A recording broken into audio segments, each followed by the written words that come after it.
What up, y'all? It's your boy, Mr. Downtown Ray Melo. You're listening to the Entertainment Report on iHeartRadio, live from Dubai for Friday, February 9th, 2018, delivering some major stories and trends going on in the world of entertainment and beyond. You can follow the show on Facebook, Twitter, or Instagram.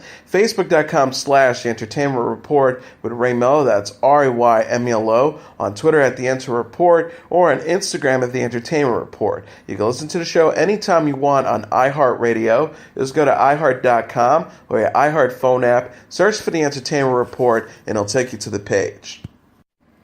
Domhnall Gleeson says he is happy to return to his comic roots after several years of intense filmmaking experience on dramas such as Never Let Me Go, Anna Karenina, Unbroken, Ex Machina, Calvary, The Revenant, and Brooklyn and Mother.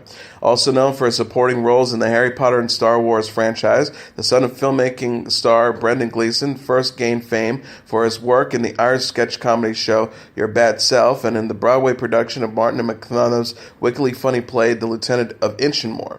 The double of native can now be seen portraying the brilliant but buttoned-up National Lampoon co-founder Henry Beard in Netflix's A Futile and Stupid Gesture, Peter Rabbit, a family comedy in which he plays Bunny battling Thomas McGregor, to James Corden's Tit Your Hair, that is due out in theaters February 9th. Asked by UPI in a recent phone interview if he was looking to have some fun after tackling so many serious roles, the 34-year-old actor replied, "Yeah, it's all just about trying to mix it up. I think you're right. I think that I want to do some stuff with a different energy where it's not all about assessing pain."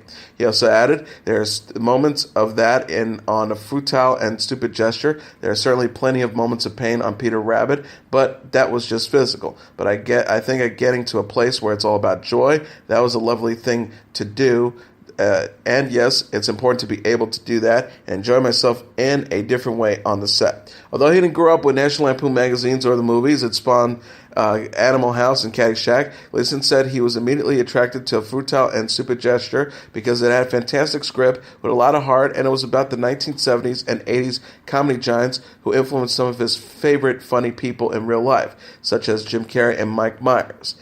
He says, mostly kind of the straight man, Gleeson said of the real-life humorist he plays, adding that all of his co-stars in the films, including Joe McHale, John Daly, Rick Glassman, and Matt Walsh, who plays Chevy Chase, Bill Murray, Harold Ramis, and Maddie Simmons, are incredible at what they do.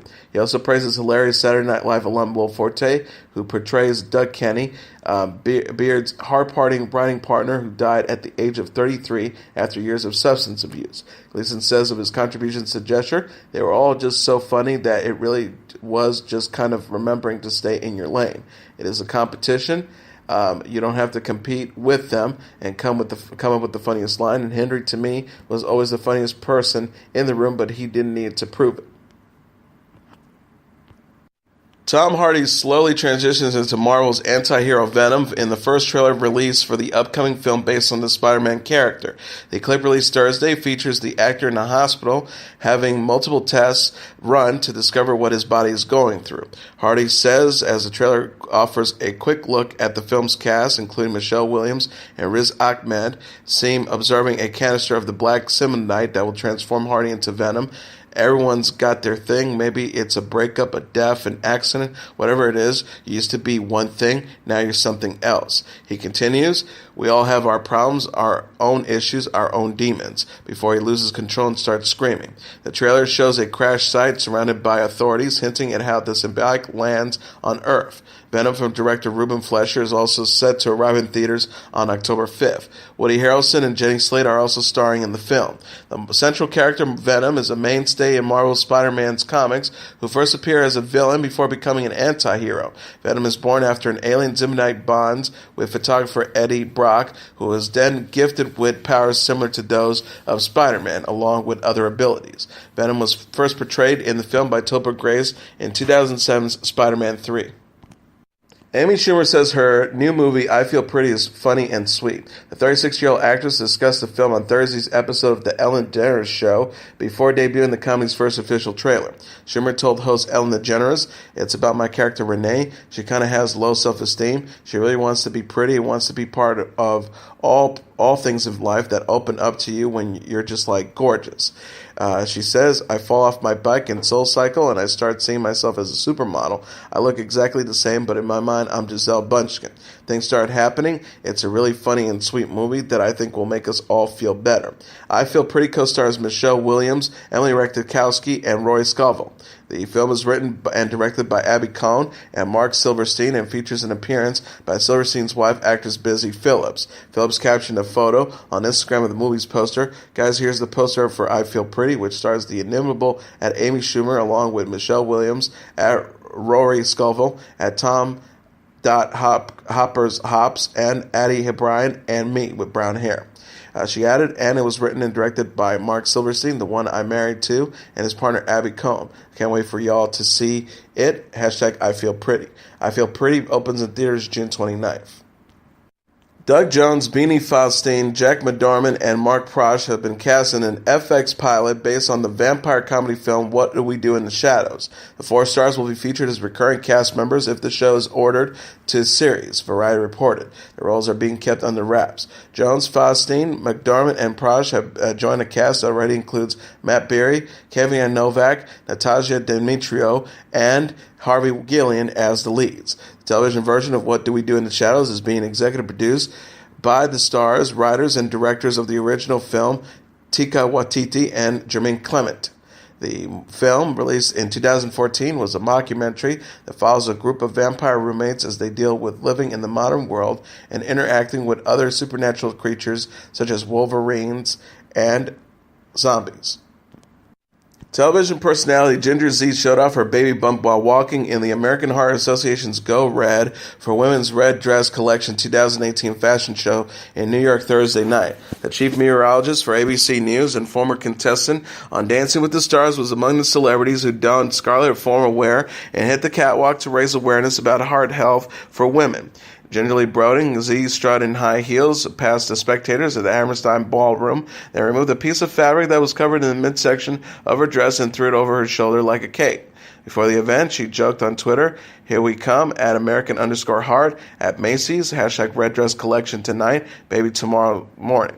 Z announced last summer that she and husband Ben Aaron were expecting their second child to be born in February. Actress Marissa Tomei hosted the fashion show, which also featured performances by En Vogue and Leah Salonga. Angelina Jolie encourages her daughters to fight for women's rights around the globe. The 42-year-old actress said in the March issue of Elle that she hopes 13-year-old Zahara, 11-year-old Shiloh, and 9-year-old Vivian will dedicate her love of service and dedication to humanitarian work. Jolie says, "I will tell my daughters what sets you apart is what you are willing to do for others. Anyone can put on a dress and makeup. It's your mind that will define you." She also added, "Find out who you are, what you think, and what you stand for, and fight for others to have those same freedoms. A life of service is worth living." Jolie was named a Goodwill Ambassador for the United Nations High Commissioner for Refugees in 2001 and has completed nearly 60 field missions for the agency. She says her patriotism goes hand in hand with her service. The star says, "I'm very patriotic. For me, it goes hand in hand with being proud of what America stands for. For instance, I'm the only person in my house who was born in America." She added, "It's only because we're a country based on people of different backgrounds and faiths coming together that I can have this family. My daughters have this freedom that they have because of being America. And we are at our best when we are fighting for others to have the same rights, particularly other women." Jolie shares Sahara, Shiloh, Vivian, and sons Maddox, Pax, and Knox with ex-husband Brad Pitt. She previously told People she feels respectfully obligated to guide her children through their formative years. She said in October, "We all have our difficult times, but as a mother, you also have a responsibility first and foremost towards the kids. They are going through their formative years, and everything else comes second to that." She also added, "Everything will be around the children. I haven't worked for over a year, and now because they need me home, everything was just stopped. I'm really sitting and talking with them because everything affects them." Jill Mezek, a Hollywood producer and former manager of Rose McGowan, committed suicide at the age of 50, her family announced Thursday. Mezek executive produced several films, including Baby Mama, Mean Girls, Hot Rod, and She's All That. M. Night Shyamalan told Deadline that Mezek fought to get his second film, Wide Awake, made at Miramax, and Tina Fey said she was instrumental in helping Mean Girls get on the screen. Fey said she was a fiercely dedicated producer and kind person. Mezek has been a behind-the-scenes player in the film industry for years, but was thrust into the spotlight when McGowan McGowan accused Harvey Weinstein of sexual misconduct in 1997. Messick was McGowan's manager at the time, and the actor said Messick arranged the meeting at which Weinstein allegedly assaulted McGowan. Messick had not spoken publicly about McGowan's accusations against Weinstein, but her family released a statement Thursday that says Messick had suffered from depression and bipolar disorder, and the recent attention surrounding the McGowan-Weinstein situation with her name attached to the scandal made her collateral damage an already horrific story. Jill Messick was a lovely mother of 2 children, a loving wife and partner, a dear friend to many, and a smart entertainment executive. She was also a survivor, privately battling depression, which has been her nemesis for years. The statement said, according to the Hollywood Reporter. It said, today she did not survive. Jill took her own life. Jill was victimized by our new culture of unlimited information sharing and a willingness to accept statement as fact. The speed of disseminating information has carried mistruths about Jill as a person, which she was unable and unwilling to challenge. The statement goes to give Messick's version of events from the night McGowan met Weinstein in 1997. The statement says, following the meeting, Rose told Jill what had happened, that she made the decision to remove her clothes and get in the hot tub with him, a mistake that which Rose immediately regretted. Rose never once used the word rape in the conversation. The family goes on to say that Messick told her superiors at the management company about McGowan's concerns over meeting with Weinstein to insist that they immediately address the situation, which they said they would. The statement says, the ensuing arrangements between Rose and Harvey were then negotiated completely without Jill's knowledge. At that time, all Jill knew was that the matter was settled, and that Rose continued making films with the Weinsteins. She never knew any details until recently when Rose elected to make them public. Christy Brinkley's daughter, Sailor, recently went nude to promote self-acceptance. Sailor Brinkley Cook appeared with models Polina Perviskova and Robin Lawley in a body-positive feature in the new Sports Illustrated swimsuit issue. The project title, in her own words, showed Cook, Persikova, and Lawley with several nouns and adjectives painted on their naked bodies. The trio of women chose words they felt best described themselves. Cook told Sports Illustrated, "It is really special to be part of this and to get to express myself in a very raw, uncensored way." She added, "Having these words written all over your naked body and having that next level exposure, I feel sexy, obviously, but I felt more emotional and it helped me accept myself." Cook, who described herself as natural, optimistic, and a work in progress, celebrated the feature in an Instagram post Wednesday. The model wrote, "I am a fighter, I am strong, I am a romantic, I am a creative, I am optimistic, I am natural, I am in a work in process, constantly evolving and learning." She added, "Thank you so very much to one of my best friends and inspirations at Taylor B. Photo for including me in a project so impactful and close to our hearts. Thank you at MJ_Day at SI_swimsuit. I'm so proud of you, Tay. You did it." Brinkley shares Sailor with 22-year-old son, Jack, with husband Peter Cook. She is also parents to 32-year-old daughter, Alexa Ray Joel, with her ex-husband, Billy Joel. Raul Esparza says it was time for him to depart the long-running NBC series Law & Order SVU. The 47-year-old actor had explained his decision in an interview with Entertainment Weekly after appearing as Rafael Barba in a final episode as a series regular Wednesday. Esparza said, "I've done 6 seasons. I felt it was time to go. I had explored a lot of what I thought Barbara was about. I just felt it was time to move on." He added, "I was also feeling like the role has changed over the years in a way that has been an interesting experience for me. Again, I'm a theater guy, so it's like having a script in front of you that keeps changing every time you go to do it." Wednesday's episode saw Barbara leaving the district attorney's office after being found not guilty for his role in a right-to-die case. Esparza confirmed the plot line allows him to possibly reprise Barbara in future episodes. The star says, "I'll say that the one thing we talked about is he absolutely doesn't need to die because it's not like I'm leaving on bad terms." He added, "I think that Barbara's become a part of the SVU family, and I think there's a life for him. I don't know necessarily, but it's possible that there is a life for him as the series goes on. I'm glad they left the door open." Esparza starred alongside Mariska Hargitay and IC through his 6 seasons on Law & Order SVU. He thanked Hargitay, who played Detective Olivia Benson, while saying goodbye to the show in a tweet Wednesday. The actor wrote, "Goodbye, Barbara. Thank you. You changed my life, my squad, and you you always, my Liv, my friend Mariska. I will always treasure my time with all of you. Hashtag SVU. Hashtag Barba on trial. Pregnant model Miranda Kerr says her son is very excited to welcoming a sibling. The 34-year-old Australian star said on Tuesday's episode of Jimmy Kimmel Live that Flynn Christopher, her 7-year-old son with Orlando Bloom, can't wait for her to give birth to her first child with husband Evan Spiegel. She told host Jimmy Kimmel, he's very excited. Evan and I have been together for a while, and he was like, when am I going to have a little baby brother or sister? I'm like, look, we've got to get married first. So the day after the wedding, he comes running in, and he's like, Mommy, is it in there? I was like, honey, give it a minute. Kerr and Spiegel, the co-founder of Snapchat, announced the model's pregnancy in November after tying a knot in May. Kerr said that she and Spiegel won't be Snapchatting their baby's birth or photos of their kids. The star said of Spiegel, he's a very private man. He says, what I love about Snap is you can send to your friends and family, like, these little intimate moments that you're sharing. So my family in Australia, we snap all day long. But publicly, it's a different thing. You want to keep some things private. Kerr is best known for her modeling work with Victoria's Secret.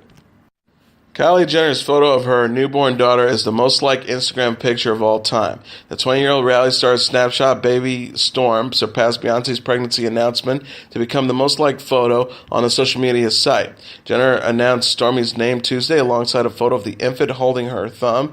The picture has received over 15.1 million likes as of Thursday morning, while Beyoncé's post has over 11.2 million. Jenner's mom, Kris Jenner, congratulated the new mom on the social media record in a since-deleted post, according to E! News. She wrote, wow, Kylie, how incredible. This is the most liked picture in the history of Instagram. Thank you, everyone, for the outpouring of love for our precious Stormy. Hashtag bless. Hashtag Stormy. Hashtag proud mama. Hashtag love. Jenner and her boyfriend, rapper Travis Scott, welcomed Stormy on February 1st, following months of speculation. Jenner's parent, transgender television personality Caitlyn Jenner, were among those to celebrate the arrival of the couple's first child. She wrote on Instagram, my daughter just had a daughter. It's amazing to be by your side through this journey. She's so beautiful already. Can't wait to watch her grow.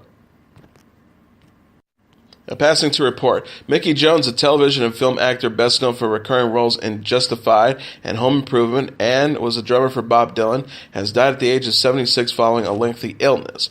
Jones' death was confirmed to Deadline by his representative, Cherry Hepburn. He is survived by his wife, Phyllis Jean Starr, and their 2 children. Jones, who got his star on television by appearing on the variety show Rolling with the River, was a recurring character on Home Improvement as Pete Bickler, and has most recently starred as Ronnie Hot Rod Durham on the 2nd and 3rd seasons of Justified. Television credits include appearances on It's Always Sunny in Philadelphia, Alice spinoff Flow, MASH, Baywatch, and Entourage. His film credits include roles in Sling Blade, The Beverly Hillbillies, Total Recall, Tin Cup, Shatter Lives, and The Last Best Sunday. The actor first started as a drummer working with Trini Lopez, Johnny Rivers, and Kenny Rogers in the first edition. He later toured with Dylan before the music icon's 1966 motorcycle crash. Jones was 76. The original cast of Jersey Shore is back in MTV's upcoming revival of the series titled Family Vacation, which is set to premiere on April 5th. And to be announced the debut date Wednesday on Twitter, alongside a teaser trailer for Family Vacation that featured former housemates Nicole Snooki Polizzi, Mike The Situation Sorrentino, Paul Pauly DeVecchio, Jenny J. Wild Farley, Vinny Gaggianino, Ronnie Ortiz Margro, and Dina Nicole Cortez, reuniting in Miami. Original star Sammy Sweetheart Giancola is not returning. The 20-second clip features the cast happy to be around each other and getting into more party-filled hijinks. A second teaser features Cortez entering into the crew's new home, much to the surprise of Sorrentino, who looks shocked as he answers the door. MTV will be broadcasting Family Vacation in nearly 180 countries after the Jersey Shore format was used to create different versions of the show around the world, including Geordie Shore in the United Kingdom and Gandia Shore in Spain, Entertainment Weekly reported. Jersey Shore ran for 6 seasons on MTV from 2009 to 2012. The network released a spin-off series titled Floribama Shore in November. Drake has gone on an altruive spending spree, writing big checks for women's shelters, scholarships, and every grocery shoppers in Miami. The rapper, who was in town to film a video for his recently released God's Plan album at Miami Senior High, while there, he performed for the students and then donated $25,000 to the school and promised to provide the students with new uniforms designed by his OVO clothing brand. Drake then stopped by the University of Miami campus and gave a $50,000 check to Destiny James, a public health student, after he read a scholarship application essay she wrote about growing up in a poor single-parent household in South Carolina, the state reported. James said she plans to get her master's degree and wants to return to South Carolina to work on disease prevention in the state's rural towns. Drake didn't stop there. He went on to donate $10,000 to the UM's Donna E. Shamalala Music Reach program, which pairs underserved students in nearby communities with teachers and mentors in the university's Frost School of Music, according to the Miami Hurricane. After that, he gave $50,000 to Loida's House, a shelter for homeless women, youth, and children. And finally, he bought $50,000 worth of groceries for shoppers at Sabre Tropical. One shopper wrote on Instagram alongside with the selfie with Drake, a real king went out and paid for everyone's groceries in the store, all the while encouraging people to buy more. LOL. Be good and it'll come right back around.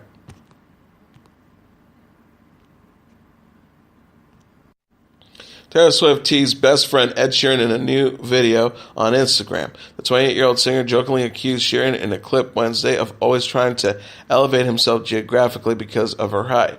Swift is 5 feet 10 inches tall, while Sheeran stands at 5 feet 8 inches tall. Swift said in the video, "I just want to start by saying this is what he does. He tries to elevate himself just like geographically so he can seem better than me. Experts will study this and say you're like peacocking right now." Sheeran, who perched on the top of a couch, explained he took a seat above Swift in order to appear taller. The 26-year-old singer said, "It's only because you wear heels all the time." Swift responded, "Look what I did for you today," lifting a leg to show her high-top sneakers. Swift and Sheeran recorded the video for the set of their Endgame music video, according to Billboard. The pair are close friends who previously collaborated on a remix of Swift's song Everything Has Changed. Swift said of Sheeran in a March 2017 issue of Rolling Stones, "We've got matching Scottish folds, made each other's arts and crafts Christmas presents, vacation with our families, and have each other's back." She added, "He is the James Taylor to my Carole King, and I can't imagine a time when he wouldn't be." Johnny and June Carter Cash's son, John Carter Cash, is producing a 16-track collaborative album featuring unreleased poetry, lyrics, and letters from his dad titled Johnny Cash Forever Worlds. The album is set to be released on April 6th, will feature the late music icon's words, set to music performed by an all-star cast that include late Soundgarden singer Chris Cornell, Willie Nelson, Cash's daughter Roseanne Cash, John Mellencamp, Elvis Costello, and more, Rolling Stone reported. Other featured guests will include Chris Christopherson, Carlene Carter, Brad Paisley, Casey Musgraves, T-Bone Burnett, Jamie Johnson and the Jayhawks, Jewel, I'm With Her, Daly and Vincent, Robert Glasper, Ro James, Enu's son, and Rustin Kelly. The songs were recorded primarily at the Cash family cabin in Hendersonville, Tennessee, and work as a companion piece to Johnny's 2016 Forever Words, The Unknown Poems. Carter said in a statement, "Determining the artist for each song was truly a matter of the heart. I picked the artists who are most connected with my father, who had a personal story that was connected with Dad.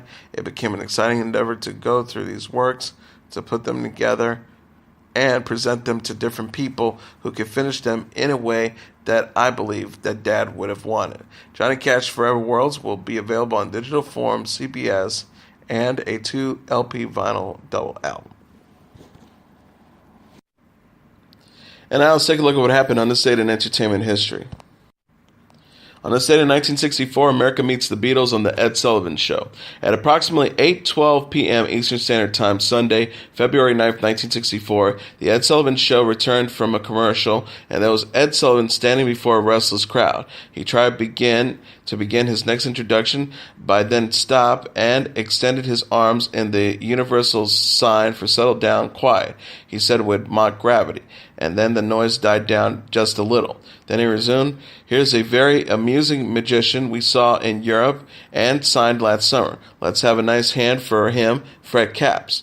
For the record, Fred Capps proceeded to be quite charming and funny over the next 5 minutes. In fact, Fred Capps is revered to this day by magicians around the world as the only 3-time Fédération Internationale des Sociétés Magiciennes Grand Prize winner.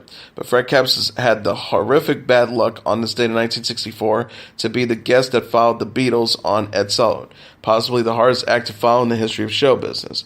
It is an estimate that 73 million Americans were watching that night as the Beatles made their live U.S. television debut. Roughly 8 minutes before Fred Capps took the stage, Sullivan gave his now famous intro, "Ladies and gentlemen, the Beatles." And after a few seconds of rapturous cheering from the audience, the band kicked off into All My Lovin'. 50 seconds in, the first audience reaction shots of the performance showed a teenage girl beaming and possibly hyperventilating. 2 minutes later, Paul's singing another pretty mid-tempo number, "Till There Was You," from the Broadway musical Music Man. They're screaming at the end of every phrase in the lyric, and of course, to view the broadcast today, it seemed driven more by anticipation than by the relative low-key performance itself. And then came She Loves You, and the place seemed to explode. What followed was perhaps the most important 2 minutes and 16 seconds of music ever broadcast on American television, and a sequence that still sends chills down the spines almost half a century later. The Beatles would return later in the show to perform "I Saw Her Standing There and I Want to Hold Your Hand," as the audience remained at the same fever pitch as it reached during She Loves You. This time it was Wells and Four Fays, a troupe of comic acrobats who had to suffer what Fred Capps had after the Beatles' first set. Perhaps the only non-Beatle on Sullivan's stage that night who did not consider the evening a total loss was the young man from the Broadway cast of Oliver who sang "I'll Do Anything" as the Artful Dodger midway through the show. His name was Davy Jones, and less than 3 years later, he starred in a TV show of his own that owed a rather significant depth to the hysteria that began on this date in 1969, The Monkees. And as your entertainment report for Friday, February 9th, 2018, I'm your host, Mr. Downtown Brain Melo. I'll be back on Monday to deliver some major stories and trends going on in the world of entertainment and beyond. You can follow the show on Facebook, Twitter, or Instagram. Facebook.com/The Entertainment Report with Ray Melo, that's RYMELO. On Twitter at The Enter Report, or on Instagram at The Entertainment Report. You can listen to this episode or any previous episodes of The Entertainment Report anytime you want on iHeartRadio. Just go to iHeart.com or your iHeart phone app. Search for The Entertainment Report, and it'll take you to the page. Everyone have a great weekend. Good night, and God bless you all.